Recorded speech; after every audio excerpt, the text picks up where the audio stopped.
everyone, it's me, and today I am going to be answering some questions which I found from this website called Quora, where if you have a question, you can totally post it there and people will answer it.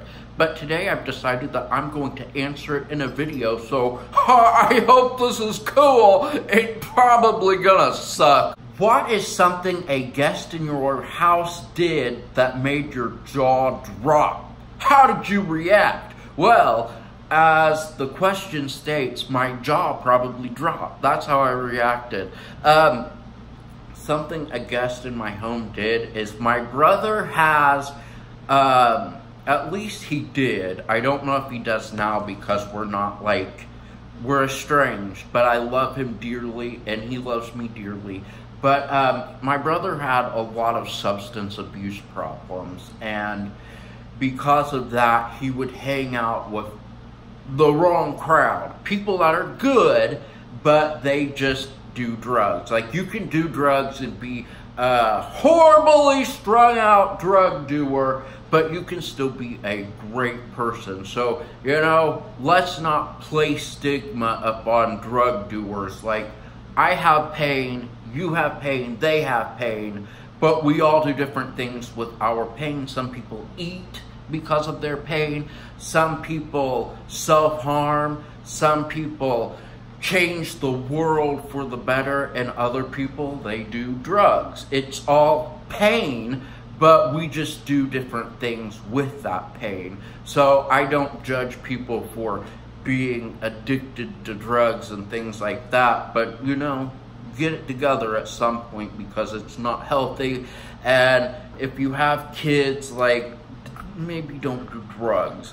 But anywho, he would bring drug people around, and it would piss me off to no end. And a lot of times they were cool, you know, meaning that nothing was wrong, but sometimes he would like smoke pot with them in the freaking kitchen, and I'd say, get that out of here, and it would piss me off. And then, of course, one time I got really into like peer pressure and I smoked the pot too, but then I got so hungry after that that I ended up eating like a whole big thing of lunch meat.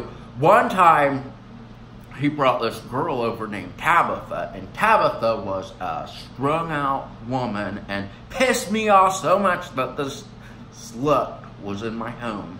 I'm not slut shaming, but she was a slut and she was really proud of being a slut, so I'm complimenting you. I didn't know her, but I'm talking like I do. But anywho, she stole a diamond ring, like a very expensive diamond ring.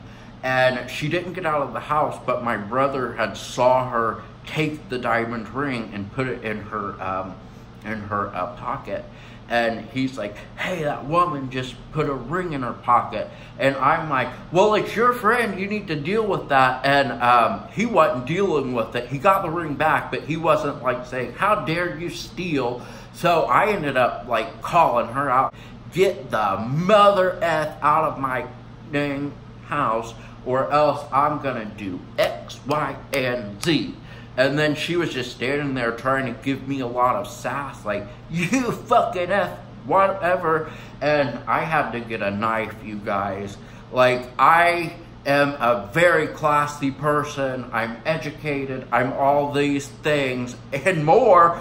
But I'm having to get a knife and say, bitch, get the F out of my house, you whore.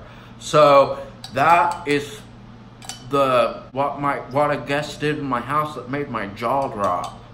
And with what a big slut she was, I'm sure it's not just my jaw that dropped, it was also her panties and her uterus. That's right, she uterused so much sex that her uterus fell. I don't know. I hope that's not rude to say. If it is, forgive me, but I'm just giving you something, and I feel hyper today because I drink like Thanksgiving coffee, aka pumpkin spice. Next question: which is correct, a hour or an hour?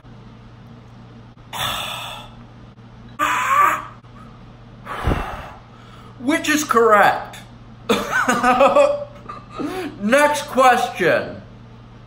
Which is correct? An hour or a hour? It is an when the H makes a vowel sound and an A when it makes an H sound. For instance, an hour, an homage, or a home, a history book.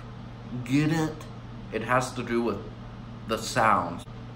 Next question, and I didn't really realize that this was going to be like grammar related. When it comes to commas, I'm like, do I put a comma here or do I put it there? Which is correct? How many pages does the book have? Or how many pages do the book have? I think how many pages do the book have? That sounds pretty silly to me. How does it sound to you? Which is correct? This month is the birth month of my pastor and me, or this is the birth month of my pastor and I. This is very common. A lot of people have this question of when do you use I, when do you use me? So what you do is you take your statement, for instance, my brother and I went to the movie, or is it my brother and me went to the movie? So you would take my brother and off and read it as me went to the movie? No, me doesn't go to a movie. That sounds stupid. I went to the movie. That's how you figure that shit out. Next question. What can I eat for breakfast without sugar? That is kind of a difficult question because there's sugar in so many things. I would say a smoothie, but that has natural sugar in it. Looking into maybe artificial sweeteners or totally sugar-free things, if you're just wanting to cut down on like refined sugar and all of that, look into like agave and things of that nature. You're gonna love it, honey. I don't like agave. It takes too much and it's way too sweet. Also honey, but I'm not a huge fan of honey because it's so sweet. But I will tell you this, they say that if you get a lot of allergies, you should buy local honey, like local honey, and eat a spoonful of it a day because it has the allergens in it. So it's going to help you with your little stuffy nose and your watery eyes. Give it a try. What have you got to lose except a whole lot of money because farm fresh honey is so expensive.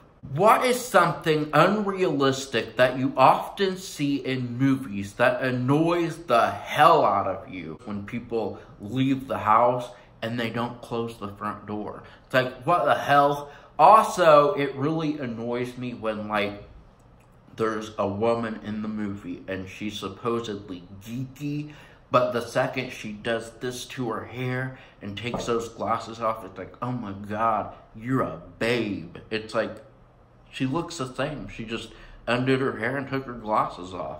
That annoys me. Next question, and this is going to be the last one because it's at this point that I realize this video sucks. So I'm kind of just wanting to get it over with. Is online therapy effective? I would say that it is effective, and I think it's really great for people that are stuck in the home. If you really get into it, I would say it would probably be best if you actually do it face-to-face, because there can sometimes be a factor with face-to-face that could be missing with online, because you sometimes need the energy and you need the feedback that you would get in a one-on-one environment that you don't quite get with online therapy. I would recommend it, but I wouldn't use it long-term because you definitely need face-to-face to actually, you know, get your issues out and to gain those tools that you are looking for. So there you go. So that's all that I have for this video. Thank you all so much for watching, and I will see you in the next video.